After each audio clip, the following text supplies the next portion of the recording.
Ya, baik. Bismillahirrahmanirrahim. Assalamualaikum warahmatullahi wabarakatuh. Waalaikumsalam Waalaikumsalam warahmatullahi warahmatullahi wabarakatuh. wabarakatuh.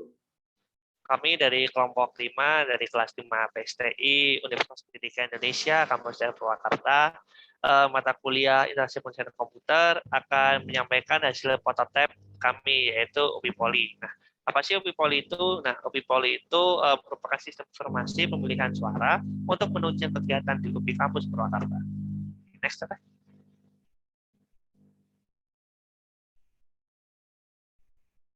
Nah, di sini akan ada beberapa bahasan ya. Yang pertama adalah latar belakang, lalu ada tujuan, lalu ada metode penelitian, lalu ada demo, kesimpulan, dan quotes. Nah, bisa di next, Teh.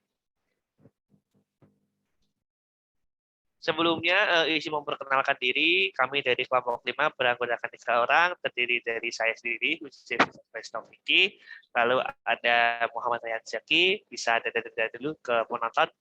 Halo. Nah, baik. Lalu ada Teh Nurmelini Ani, bisa dada dulu, Teh. Nah, mantap. Baik, bisa dilanjut, Teh.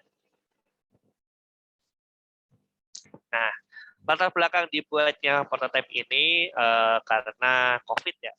Lagi-lagi karena COVID membuat segala kegiatan kampus tuh harus dilakukan di rumah dengan jarak perantauan yang bervariasi, sehingga sulit untuk memberikan hak suaranya pada kegiatan yang ada di kampus. Nah, sistem pemilihan yang dilakukan di UPI Kampus Purwakarta ini sudah mulai menggunakan teknologi, namun masih menggunakan cara yang kurang efektif.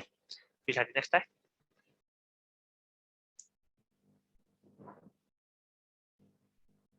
Next, Teh.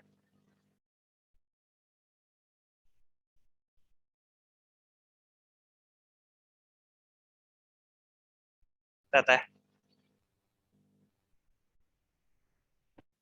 Nah, baik.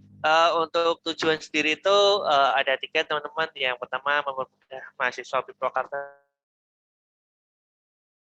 melakukan voting, jadi nggak harus datang ke tempatnya, dari rumah masing-masing bisa.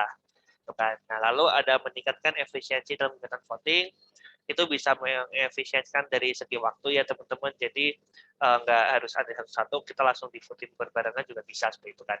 Lalu yang ketiga ada mengenalkan inovasi desain dari kelompok kami. Bisa di next, Teh?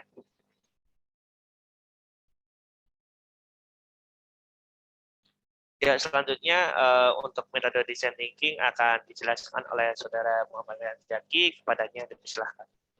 Baik, terima kasih kepada rekan saya, Mas Diki.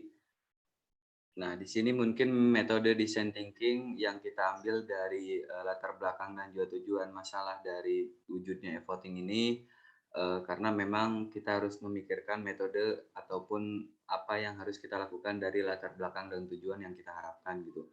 Nah, di sini metode penelitian terhadap penggunanya, yaitu kita akan mengembangkan menggunakan metode design thinking.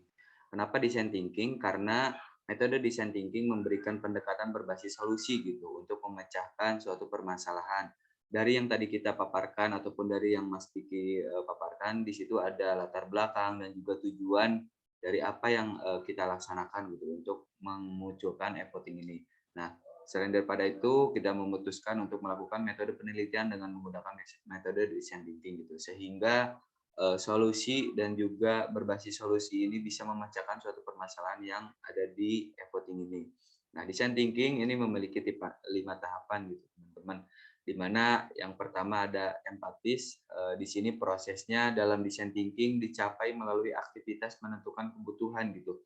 Di sini juga dipaparkan tadi oleh Mas Diki latar belakang di mana memang e-voting ini digunakan untuk pemilihan dari ketua BEM, DPM dan juga Menteri Jaka gitu, sehingga kita menganalisis ini kebutuhannya sangat real test gitu, real test gitu, sehingga dibutuhkan oleh seluruh mahasiswa UPI Kampus Purwakarta dan juga akan dilaksanakan gitu bagi seluruh pengguna UPI Kampus Purwakarta. Selain daripada itu, tahapan dari MPTS ini yaitu wawancara gitu. Wawancara di sini untuk dianalisis ataupun dirancang bagaimana KPU ataupun sebagai dari panitia ini melakukan tentang pelaksanaan ataupun proses e-voting sebagai pemegang utama ataupun sebagai pengendali alih gitu dari model e-voting ini gitu. Nah, selain daripada itu, terapan dari sistem ini akan mematuhi dari seluruh prosedur pemungutan suara gitu. Nah, yang kedua ada define. Define ini yaitu memiliki tahapan dalam mendefinisikan masalah apa yang sebenarnya dialami oleh pengguna ketika berinteraksi dengan sebuah produk ataupun proses gitu. Nah, dari hal di sini kita sudah menyelesaikan gitu, tahapan ataupun impetus ini gitu, sehingga kita bisa berinteraksi dan juga apa sih sebenarnya yang dialami oleh pengguna ataupun apa yang diharuskan oleh para pengguna KPU gitu, khususnya yang mengendalikan e-voting ini gitu, dari rumusan permasalahan. Nah, yang ketiga ada idaiton.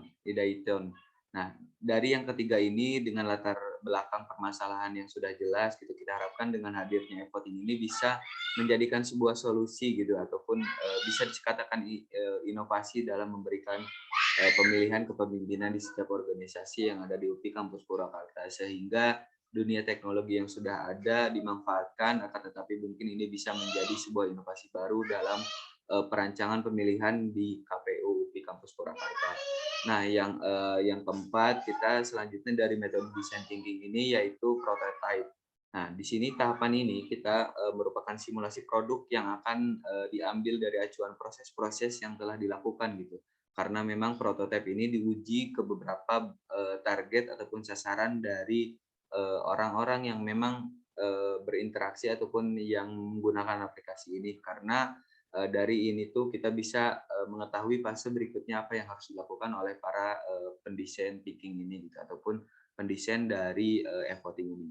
Nah, yang terakhir yaitu melakukan testing gitu, di mana dari seluruh rangkaian 1 sampai 4 dari metode design thinking ini kita akan melakukan tahapan pengevaluasian produk gitu. Apakah produk yang kita telah buat ini apa ada kesalahan ataupun ada yang harus diperbaiki gitu untuk meminimalisir kesalahan-kesalahan yang akan lebih lanjut itu. Apapun dari hal kecil itu bisa di-testing dari hal tersebut.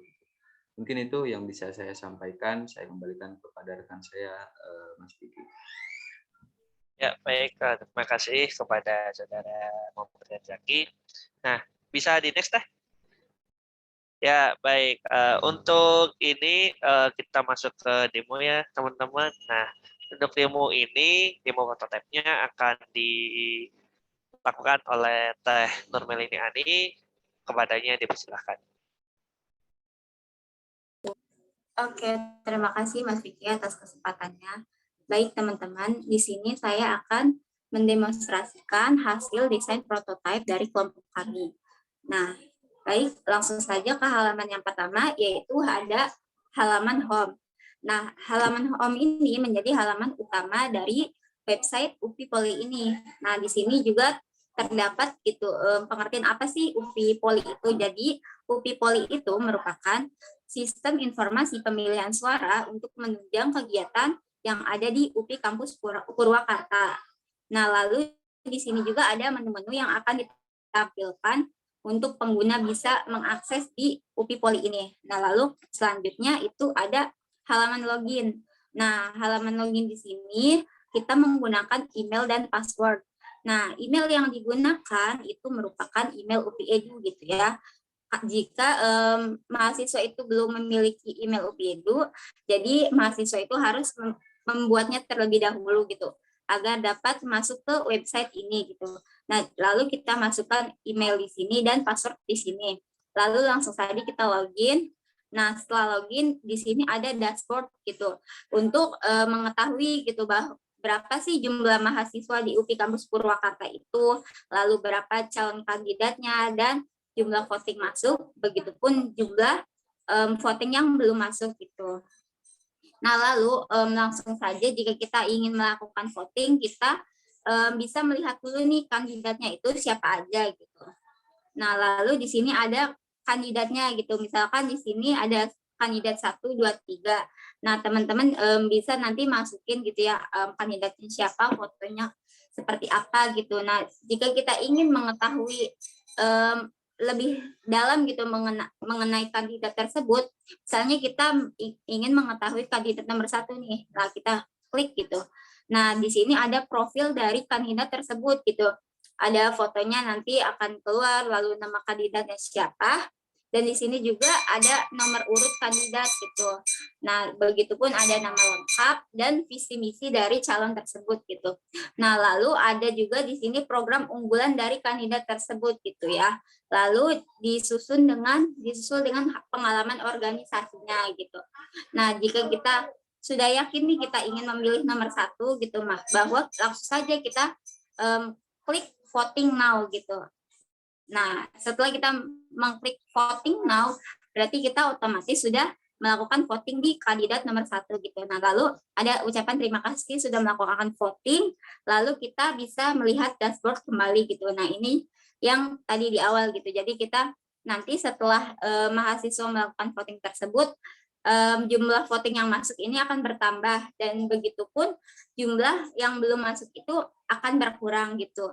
Nah, itu saja demonstrasi dari desain prototipe kelompok kami. Saya kembalikan lagi ke moderator. Silakan Mas Vicky. Ya, baik. Terima kasih kepada Teh Nur Melini Ani. Ya, mungkin cukup segitu aja ya untuk pemaparan demo prototipe kami. Nah, ini ada satu quotes yang menarik nih dari Insinyur Soekarno. Saya katakan bahwa cita-cita kita dengan keadilan sosial adalah satu masyarakat yang adil dan makmur dengan menggunakan alat-alat industri, alat-alat teknologi yang sangat modern, asal tidak dikuasai oleh sistem kapitalisme. Boleh di next, ya. Baik, sekian dari kelompok kami. Kurang lebihnya mohon maaf. Wassalamualaikum warahmatullahi wabarakatuh. Waalaikumsalam warahmatullahi wabarakatuh. Terima kasih teman-teman. Terima kasih teman-teman Bapak. Terima kasih.